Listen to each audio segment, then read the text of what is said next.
Iya, ya. Halo. Iya, halo, selamat pagi Pak. Pagi Bapak. Iya Pak. Ya, saya sekarang sedang berada di luar negeri dalam rangka mengobati orang tua saya sakit. Iya. Namun, saya perlu memberikan penjelasan kepada media karena saya baru tahu tadi pagi telah dimuat nama saya terkait laporan Albert Beno di Polda Metro, di Polda NTT. Iya. Ya. Iya Bapak. Ya, terus Bapak? Langkah selanjutnya. Halo. Ya, halo Pak. Ya, Halo. langkah selanjutnya. Ya, Halo, terus Pak. Ya. langkah selanjutnya seperti apa sih Pak? Ya. Nah, kronologis ceritanya sebetulnya tanggal 25 Desember saya itu pulang ke Kupang dalam rangka reses dan Natal. Iya. 25 Desember malam hari saya menerima banyak tamu di BNB di tempat saya. Iya. Di BNB karena saya terima open house. Iya. Di dalam tamu-tamu itu ada masyarakat yang mengadu kepada saya sebagai anggota Komisi 3 yang mitra kerjanya polisi Iya. bahwa AKBP Albert Beno sebagai Kasubdit 2 dengan anak buahnya Iya. melakukan penyitaan bir di ruko warung-warung. Iya. Penyitaan bir di mana Bapak? Di ruko-ruko, toko-toko, warung-warung. Iya. Melakukan operasi sita bir orang. Iya. Sita bir orang ini sesuai dengan aturan yang termuat dalam peraturan Menteri Perdagangan yang lama, yaitu Saudara Rahmat Gobel. Iya. Aturan menteri itu adalah minuman jenis A, minuman alkohol jenis A tidak boleh dijual di toko-toko, supermarket, warung-warung dan lain-lain. Tetapi setahu saya aturan itu sudah dicabut oleh Menteri Perdagangan yang baru. Menteri Perdagangan yang baru Tom Lembong sudah cabut dan diterbitkan surat Direktur Jenderal Perdagangan Dalam Negeri Iya Bapak. Ya, terus. yang isinya adalah terkait penjualan bir atau minuman alkohol tipe A Iya. diserahkan kebijakan kepada kepala daerah setempat sesuai dengan karakteristik daerahnya. Iya. Iya. Ya. Artinya dalam penindakan penyitaan itu silakan polisi berkoordinasi dengan kepala daerah, kalau Kupang dalam hal ini wali kota dan Dinas Perdagangan Kota Kupang, Perindak Kota Kupang, Iya. tentunya begitu. Nah, masyarakat mengadu kepada saya sebagai DPR Komisi 3 karena merasa Albert Beno melanggar aturan, Iya. menyita barangnya. Nah, saya sebagai DPR saat itu karena sedang menerima banyak tamu, saya menyerahkan telepon saya kepada saudara Roni yang menjadi staf saya Iya. untuk menghubungi Albert Beno supaya bertemu saya malam itu. Iya. Guna bertemu saya untuk saya melakukan diskusi terkait keberatan masyarakat soal penyitaan. Nah, saat saya menyerahkan telepon saya kepada saudara Roni untuk menghubungi Albert Beno, Iya. itu disaksikan oleh beberapa orang semalam itu sebagai saksi. Iya. Ada 2 sampai 3 orang menyaksikan. Saya serahkan telepon saya kepada saudara Roni. Iya. Kemudian saudara Roni menerima telepon saya dan bergeser ke ruangan lain untuk bertelepon dengan Albert Beno. Iya. Apa isi pembicaraan mereka saya tidak dengar, saya tidak tahu. Tetapi kira-kira 10 menit kemudian saudara Roni melapor kepada saya bahwa yang bersangkutan AKBP Albert Beno tidak bersedia bertemu saya. Itu saja. Iya. Nah, kemudian baru pagi hari ini saya tahu bahwa saya dilaporkan oleh Albert Beno ke Polda NTT Iya. dengan tuduhan melakukan fitnah dan omongan kasar. Iya. Saya sendiri tidak pernah merasa berbicara dengan saudara Albert Beno. Yang berbicara adalah saudara Roni, staf saya.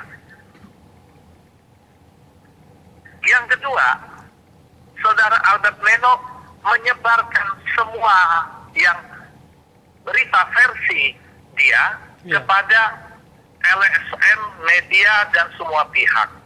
Ya. Yang saya merasa itu tuduhan sepihak tanpa bukti. Oleh sebab itu, saya lewat berita ini Ya. ingin supaya persoalan ini dijernihkan. Bahwa yang berwajib silakan mengambil langkah hukum. Ya. Yang berwajib silakan mengambil langkah hukum. Ya. Kemudian silakan pihak yang merasa dirugikan melapor ke MKD DPR supaya masalahnya menjadi terang benderang. Tidak melakukan fitnah sepihak dengan menyebarkan berita bohong kepada media, kepada pihak-pihak yang tidak bertanggung jawab. Saya minta itu. Apakah ada langkah hukum melaporkan balik yang bersangkutan ke polisi atau Mabes Polri atau pimpinan dia? Iya. Silakan polisi mencari alat bukti dan melanjutkan proses hukum persoalan ini supaya menjadi terang benderang. Apakah kakak akan lapor balik dia begitu kakak? Saya sedang berpikir setelah kembali ke Indonesia, saya sedang berpikir untuk menunjuk kuasa hukum dan melakukan langkah-langkah hukum. Pak Herman, Iya. itu yang dilaporkan oleh Pak Albert Leno itu terkait isi SMS yang ada nada pengancaman. Apa benar isi SMS seperti itu? Kalau Bapak tidak tahu bahwa itu dari handphone Bapak? Saya tidak pernah melakukan SMS apapun dengan Albert Leno. Oleh sebab itu, polisi perlu melakukan pengusutan untuk mencari alat bukti. Jadi buktinya tidak hanya dengan omong, tapi polisi silakan melakukan pengusutan dengan alat bukti. Karena saya tidak pernah melakukan.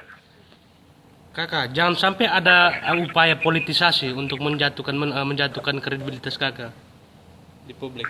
Saya rasa bisa lari ke sana kalau ini sengaja ditiupkan.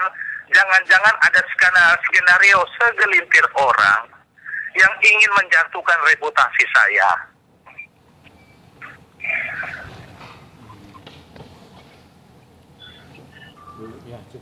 Oke kakak, baik. Makasih banyak kakak ya.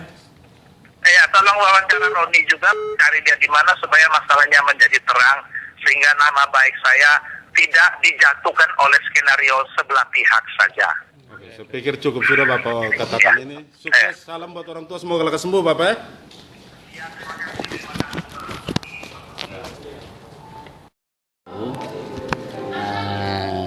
Tidak salah setengah 12 ya. Nah, setengah 12. Jadi ada pengaduan dari pihak-pihak yang selama ini jika punya minuman dan lain-lain disita. Nah, momen itu tepat pada tanggal 25 yang mana beliau melakukan open house di sini. Jadi teman-teman itu pengusaha-pengusaha itu datang mengadu, mungkin menganggap beliau sebagai anggota dewan ya. 25 malam, pas malam Natal. Malam Natal berarti 20. Malam Natal atau Sana, Natal pertama? Natal pertama tanggal Natal 25. pertama. Iya. Natal pertama tanggal 25. Nah, ketika itu kan tidak salah ini beliau duduk sini waktu itu. Nah, duduk di meja ini juga. Saya di sebelah sini. Jadi beliau kasih telepon, kasih HP ke saya untuk hubungi Pak Albert Leno. Beta kebetulan beliau juga tidak pegang nomornya Pak Albert Leno, maka beta minta di teman-teman polisi dan dapat, sehingga beta telepon. Nah, beta agak menjauh sedikit waktu beta telepon, beta agak ke sudut situ. Beta telepon beliau untuk panggil datang ke sini. Datang ketemu dengan Pak HH. Nah, tetapi jawaban beliau bahwa saya tidak kenal. Saya tidak kenal yang namanya Haha. Kak. Tidak kenal. Jadi beliau tidak kenal. Beliau tidak kenal. Beliau kalau ini beliau bilang, ya saya juga kalau mau ketemu saya ya silakan saja datang ke sini. Nah, jadi malam itu sesuai tadi saya sempat lihat judul saja di Pos Kupang ya Ibu ya. Dengan media sosial tadi malam saya ikuti semua media sosial di Facebook apa segala macam. Jadi sebetulnya apa yang diucapkan oleh Pak Albert Neno itu sama sekali tidak sesuai dengan fakta. So, saya yang telepon dan saya yang melakukan komunikasi dengan beliau. Gitu. Tidak ada kata maki-maki segala macam, tidak ada. Dan kalau memang beliau Pak Albert Neno punya ini ya silakan saja. Kita juga siap waktu itu kan kita yang telepon. Memang selama ini kan segala sesuatu aktivitas di beliau di Kupang ya beta yang handle. Jadi malam itu beliau minta beta untuk telepon, hubungi, panggil ke sini. Jadi sama sekali sana ada maki-maki tidak ada. Aja panggil di sini untuk apa nih? Ya karena ada pengaduan. Ada pengaduan pihak-pihak yang selama ini mungkin minumannya disita, sedangkan mereka menganggap bahwa ini ada izin, kenapa sampai disita, kan begitu. Nah, sehingga Don datang ke sini untuk mengadu sebagai kebetulan beliau di Komisi 3 ya mengadu ke beliau, sehingga beliau minta saya untuk hubungi kalau bisa Pak datang ke sini untuk klarifikasi, mungkin bisa omong hati ke hati lah, apalagi dengan suasana Natal, kan begitu. Makanya beta juga kaget setelah membaca di media sosial ini, beta kaget juga ini motifnya apa, kan begitu. Sampai dibilang beta sangat ini artinya Pak Haha juga tidak beta anggap tidak sebodoh itu. Sampai maki-maki segala macam. Biasanya selalu kita yang mau hubungi siapapun pasti beliau akan kasih ke kita. Nanti itu malam Om yang telepon bukan beliau. Saya yang telepon beliau cuma kasih HP, tolong hubungi Pak Albert Neno. Gitu. Menurut Pak Albert waktu itu kan telepon bilang saya pakai mandiri. Saya staf khususnya, mungkin beliau tidak tangkap betul ya, karena posisi jam 11, setengah 12 malam. Nah, saya staf khususnya yang hadir. Terus yang katanya ada kata-kata bawa senjata datang ke Sotis. Tidak ada ucapan itu, tidak ada. Jadi malam itu Pak pakai handphonenya Pak Herman. Betul, saya yang pakai. Komunikasi pun hanya Pak sendiri. Saya dengan Pak Lu komunikasi itu. Jadi begitu kita ambil, beliau duduk pas tepatnya sini. Ada ibu di sebelah situ, jadi kasih telepon, kita agak menjauh. Ini udah biasa maksudnya kalau Pak komunikasi kalau pakai handphonenya Pak Herman. Oh, sudah biasa. Sudah biasa. Dengan pejabat-pejabat di NTT biasanya kita yang lakukan komunikasi. Pakai handphonenya Pak. Iya, pakai handphonenya beliau. Intinya bahwa keterangannya Pak Albert semua Pak bantah. Saya bantah. Karena itu tidak betul. Saya anggap ini, komandan, ini mantan komandan di Keva nih. gitu. Beliau ini tahu, beta dengan Haha sudah cukup lama. Saya dengan Haha sejak 98. Sejak 98 Haha belum dewan. Dulu saya masuk awal 98 itu saya sebagai ajudannya beliau. Selalu komunikasi dengan Pak Pitalo kalau beliau mau ketemu dengan pejabat-pejabat di NTT, ya. Gitu. Ya. Ya? HP-nya dibaca. Siapa? Pak HP dibaca. Di mana? HP nomor HP-nya dibaca orang. Saya tahu, beta tahu. Ya karena dengan kejadian ini kan semua tahu. 08111980002 semua tahu. Tapi memang itu benar nomor handphonenya Pak Herman. Betul, punya beliau. Terus kalau memang tidak benar terus apa? Langkah? Ya langkah selanjutnya ya saya sebagai staf khususnya beliau saya tidak punya kapasitas untuk ke situ. Tentunya nanti beliau yang akan mengambil langkah. Nah, saya cuma mau konfirmasi dengan teman-teman bahwa malam itu saya yang melakukan telepon komunikasi dengan Pak Albert Neno pakai handphonenya beliau. Kita juga punya dari informasi yang ada Pak, Ya. pasca laporan Pak Albert ke Polda itu kan Ya. kita juga berupaya untuk menghubungi nomor yang nomor Pak Herman ini. Ya. Kenapa tidak di? Beliau posisi sampai dengan ke Pak Handi itu saya dapat komunikasi itu jam 5 ya. Jam 5 karena beliau siangnya itu take off ke Hong Kong. Beliau saat ini lagi ada di Hong Kong. Ada lagi di Hong Kong. Jadi memang komunikasinya agak sulit. Ya. Paling coba kalau komunikasi telepon masuk saat ini kebetulan beliau HP-nya aktif pasti bunyi nadanya beda. Titit titit kan begitu. Bukan bunyi nada Indonesia lah. Tapi sampai kalau memang membantah, Pak Herman sampai saat ini belum bersikap apa-apa. Beliau janji setelah teman-teman media ada, saya hubungi beliau.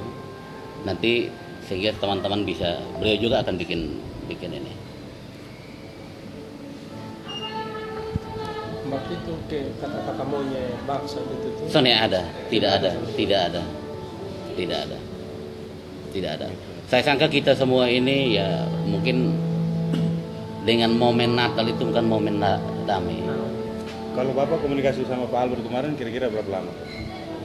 Sekitar 5-10 menit lah. 10 menit. 5-10 menit lah. Saya tidak hafal betul. Bicaranya seputar itu. Seputar itu saja. Minta Pak Albert ke sini, gitu. Ya saya minta ke sini, tetapi dia juga ini tidak mau ke sini. Dan begitu. Saya menjelaskan begini-begini, tetapi beliau juga. Menjelaskannya seperti apa, Pak? Ya saya menjelaskan bahwa ini kan ada pengaduan. Nah, pengaduan ke Komisi 3. Jadi kalau memang Bapak punya waktu, Bapak ke sini. Nah, sehingga bisa omong hati ke hati. Nah, gitu. Tapi beliau bilang ya sudah nanti saja. Sebaiknya ketemu di Polda saja. Saya juga masih melayani tamu, katanya begitulah. Nah, Tapi menurut Pak Albert justru yang ditelepon, yang Ya. telepon itu yang tidak mau mendengarkan penjelasan. oh tidak Beliau ada, menjelaskan, tidak tapi ada. kan caci maki yang ada. Tidak ada caci maki. Sama sekali tidak ada caci maki. Kalau yang mengadu ke Pak Herman ini apa pengusaha di sini ya Pak? Pengusaha di Kota sini, Kupang. pengusaha di sini. Apa? Saya Kalau- posisi waktu itu duduk di sini, jadi saya juga tidak tahu. Hanya tiba-tiba beliau kasih telepon, HP, coba kamu hubungi Pak Albert Neno. Nah, Pak, dia kenal yang mengadu atau siapa? Ya. Yang mengadu Pak kita kenal. saya tidak kenal, saya tidak tahu yang mengadu siapa. Saya tidak kenal. Mungkin untuk lebih ininya nanti bisa saya hubungi dengan beliau supaya teman-teman media bisa paling tidak bisa dapat informasi dan Pak HH juga toh. Ya.